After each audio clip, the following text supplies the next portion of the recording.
Tissue, a group of cells having the same size, same shape, same function, same origin, same morphology, same structure is called tissue.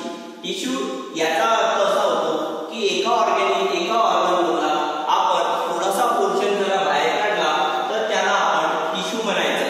Tissue मध्ये जे sale असतील त्या सेलची जे size आहे प्रत्येक सेलची साईज ही सेम असायला पाहिजे. त्यानंतर त्याचा शेप हा सेम असायला पाहिजे. त्याचबरोबर त्याचं फंक्शन हे सुद्धा सेम असायला पाहिजे. ओरिजिन तीन प्रकारचे असू शकतात. एंडोडर्मल ओरिजिन, मेसोडर्मल ओरिजिन आणि एक्टोडर्मल ओरिजिन.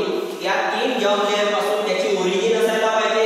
त्याचबरोबर मॉर्फोलॉजी म्हणजे बाहेरून तुम्ही बघितलं तर सारखं दिसायला पाहिजे. स्ट्रक्चर तुम्ही चारी अँगलला टिश्यूला बघितलं तर सारखं दिसायला पाहिजे. अशा टाइपच्या ग्रुप ऑफ सेलला तुम्ही काय म्हणायचं? Tissue. Tissue is a group of cell having the same shape, size, function